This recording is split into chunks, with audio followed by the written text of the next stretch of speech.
அளவற்ற அருளாளனும் நிகரற்ற பேரன்புடையனுமாகிய அந்த வல்லோன் அல்லாஹுவை போற்றி புகழ்ந்தவனாக, அவனால் வெறுக்கப்பட்ட அனைத்து பாவங்களிலிருந்தும் அவனிடமே பாதுகாப்பு தேடியவனாகவும்,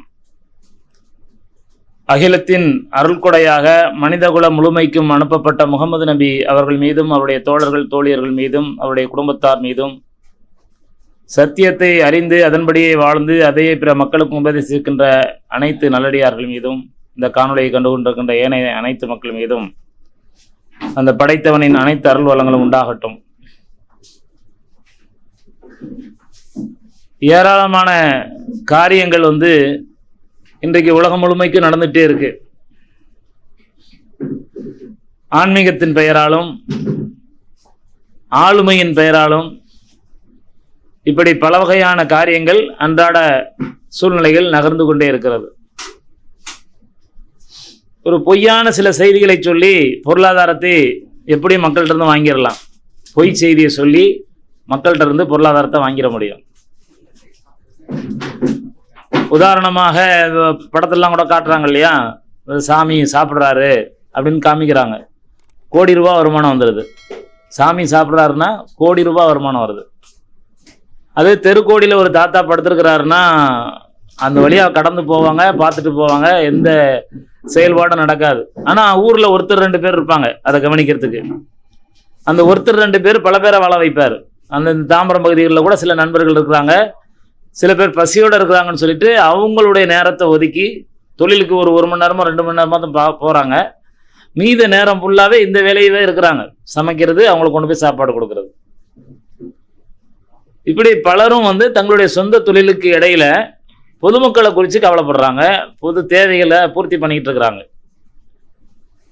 தமிழ்நாடு அதிகம் வளர்ச்சிக்கு அதுவும் ஒரு காரணம். வெறும் அரசியல்வாதிகளால் தமிழ்நாடு வளர்ந்துடல.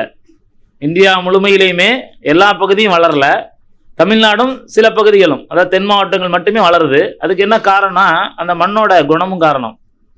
அதிகமான நன்மைகளை அரசாங்கத்தோடு சேர்ந்து மக்களும் பொது பணங்களை செலவு செய்து வளர வைக்கிறாங்க. அதனால தான் வளர்ச்சி கொஞ்சம் ஜாஸ்தியாக இருக்குது. வெறும் அரசாங்கம் பயணித்து இந்த வளர்ச்சியை கண்டிருக்க முடியாது.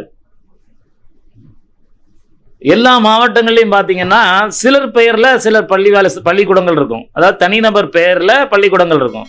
அதுக்கு என்ன காரணம் அப்படின்னு சொன்னால், அவங்களுடைய சொத்துல ஒரு பகுதியை கல்விக்காக நான் கொடுக்கணும். எங்கள் பகுதி மக்கள் ஒரு 10 கிலோமீட்டர் தாண்டி போய் படிக்கக்கூடாது, ஊருக்குள்ளேயே படிக்கணுங்கிற கவலையில் பள்ளிக்கூடம், காலேஜு, மருத்துவமனை, மருத்துவக் கல்லூரி, இப்படி ஒரு தனிநபருடைய முயற்சினால, ஒரு பகுதிகளிலையும் ஒரு தனிநபருடைய முயற்சினால அரசாங்கத்தோட ஜாயின் பண்ணிக்கிட்டு அவங்க பல புரட்சிகளை செய்திருக்கிறாங்க. இன்னைக்கு அந்த வரலாறு எல்லாமே மக்கள்கிட்ட தெரிஞ்சிடக்கூடாது, தெரிஞ்சா சரி இருக்காதுன்னு சொல்லி அதை பொய் பிரச்சாரம் பண்ணக்கூடிய மீடியாக்கள் நிறைய இருக்கு. ஒரு பள்ளிக்கூடம் முன்னாடி நின்று பேட்டி கொடுக்குறான். இந்த பள்ளிக்கூடம் திடீர்னு போர்டு மாற்றிருக்கிறாங்க, யாரோ ஒருத்தரோட பேர் இருக்கு, கர்த்தர் ஒருத்தர்னு போடப்பட்டிருக்கு. இவர் யாரு? அரசாங்கம் சம்பளம் கொடுக்குது, அரசாங்கம் எல்லாமே பார்த்துக்குது. இது முழுமே அரசாங்கத்தினுடைய நிர்வாகத்தில் இருக்கும் பொழுது ஒரு தனிநபர் பேர் போட்டிருக்கு பாருங்க. ஏன் செஞ்சாங்கன்னா, இந்த குறிப்பிட்ட இனத்திலிருந்து ஓட்டு வாங்குறதுக்காக இந்த கவர்மெண்ட் செஞ்சிருச்சுன்னு ஒருத்தன் பேட்டி கொடுக்குறான். நானும் இந்த பள்ளிக்கூடத்தில் தான் படித்தேன், நான் படிக்கும் போதெல்லாம் அந்த பேர் இல்லை அப்படின்றான். அவங்க தாத்தா பிறக்கும் போதே அந்த பள்ளிக்கூடத்துக்கு அதான் பேர். இவனுக்கு இப்போ தான் 25 வயசு இருக்கும். அவங்க தாத்தா பிறக்கும் போதே, அவங்க தாத்தா படித்ததே அந்த பள்ளிக்கூடம் தான், அவங்க தாத்தா படிக்கும் போதே அந்த பள்ளிக்கூடத்துக்கு பேர் அதுதான்.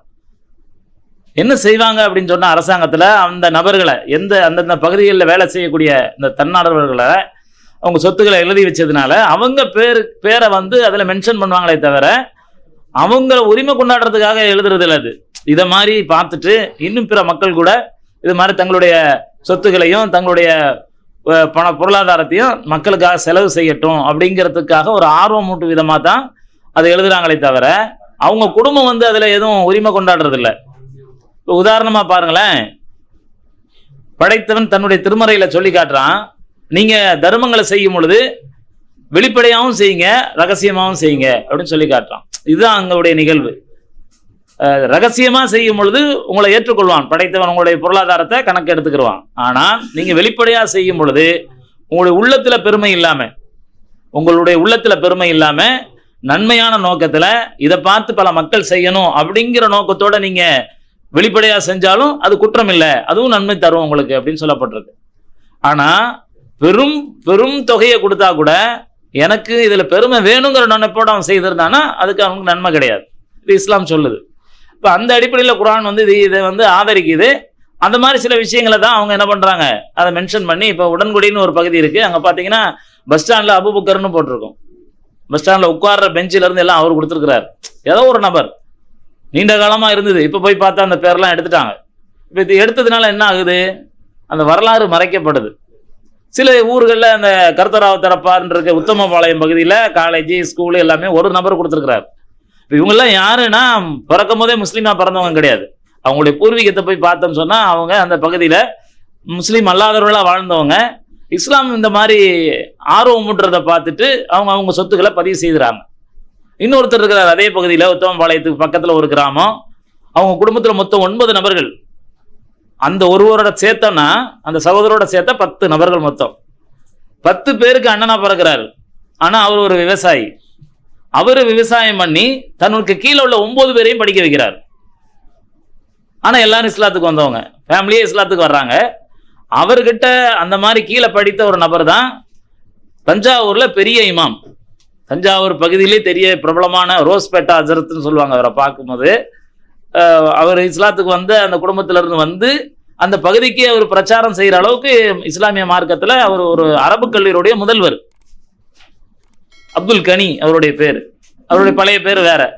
இப்படி பலரும் கல்விக்காக, தன்னுடைய வாழ்வியலுக்காக, இப்போ எல்லா மக்களும் செழிப்பாக வளரணுங்கிறதுக்காக மருத்துவ உதவிகள் இப்படி எல்லாமே செய்கிறாங்க. எதுக்கு அப்படின்னு சொன்னால், படைத்தவன் நமக்கு கொடுத்தது நமக்கு மாத்திரம் இல்லை, நம்ம பிற மக்களுக்கு அதை கொடுக்கறதுக்காக தான் நமக்கு கொடுத்துருக்கிறாரு. எனக்கு கொடுத்ததுல கேள்வி கணக்கு கேட்கப்படும். நான் 100 ரூபாய்க்கு எனக்கு போதுமானதுக்கு பதிலாக 1000 ரூபாய் கொடுத்துருக்கிறாரு அப்படின்னா மிச்சம் 900 ரூபாய் நான் எப்படி செலவு செய்யணுங்கிறதுக்காக என்னை சோதிப்பதற்காக வழங்கப்பட்டது. ஒருத்தர் சிரமத்தில் இருப்பதும் சோதனை தான், ஒருத்தருக்கு பொருளாதாரம் அதிகம் கொடுத்துருப்பதும் சோதனை தான், ஒருத்தருக்கு அறிவு அதிகமாக கொடுத்துருக்கிறதும் சோதனை தான், அறிவு கம்மியாக இருக்கிறதும் அவருக்கு சோதனை தான். அப்போ நம்ம என்ன நினைக்கிறோன்னா பணம் இருக்கிறவங்கள மட்டுமே டார்கெட் பண்ணி பேசுகிறோம். அப்படி கிடையாது. கொடுக்கப்பட்ட ஆரோக்கியம், பொருளாதாரம், கல்வி, ஞானம் எல்லாமே பிற மக்களுக்கு பங்கிட்டு கொடுக்கணும். அந்த அடிப்படையில் தான் சில மக்கள் என்ன பண்ணுறாங்க, நமக்கு கடமை இருக்குது, படைச்சவன் நம்ம இப்படி சொல்லியிருக்கிறாங்கிற அடிப்படையில் முஸ்லீம் மக்கள் அதிகமாக பிற மக்களுக்கு உதவி செய்கிறாங்க. ஆனால் அதை சில பேர் எப்படின்னா மதம் பரப்புறதுக்காக செலவு பண்ணுறதா நம்புகிறாங்க. ஆனால் அப்படி கிடையாது. யாருக்கும் கொடுத்து யாரையும் வர வைக்கிறாங்கன்னா அது உண்மையான விசுவாசமாக இருக்காது. குணத்தால், அவங்களுடைய செயலால் படைத்தவனிடம் பெயர் வாங்குறதுக்காக தான் அவங்க அந்த வேலையை செய்கிறாங்க. அப்படிப்பட்ட நோக்கமுள்ளவர்களுக்கு அந்த நோக்கத்தை படைத்த இறைவன் முழுமையாக்கி தரணும்னு நம்மெல்லாம் பிரார்த்தனை செய்யணும். இதை மாதிரி பல மக்கள் உருவாகும் பொழுது தான் சில மக்கள் செழிப்பாக இருக்கிறாங்க. சில மக்கள் செய்கிறதுனால தான் பல மக்கள் செழிப்பாக இருக்கிறாங்க. அந்த குணம் இயல்பாகவே இந்த மண்ணுக்குரியது, தமிழக மண்ணுக்குரியது, அதாவது திராவிட மக்களுக்குரிய குணம். அதனால தான் இது இந்தியாவிலேயே வளர்ச்சி பாதையில் இருக்குது. அப்போ இப்படிப்பட்ட செய்திகளை பிற மக்களுக்கும் சொல்லி இன்னும் பல மக்களுக்கும் இந்த செய்தி போய் சேரும் விதமாக நம்முடைய வாழ்க்கையை அமைத்துக் கொள்ள வேண்டும் என்று பிரார்த்தனை செய்து, அதற்காக படைத்த இறைவன் நமக்கு உதவி செய்வான் என்று பிரார்த்தனை செய்தவனாக வாய்ப்புக்கு நன்றி கூறி விடைபெறுகிறேன். வாஹிரு தவானா அல்ஹம்துலில்லாஹி ரப்பில் ஆலமீன். அஸ்ஸலாமு அலைக்கும் வரஹ்மத்துல்லாஹி வபரகாத்துஹு.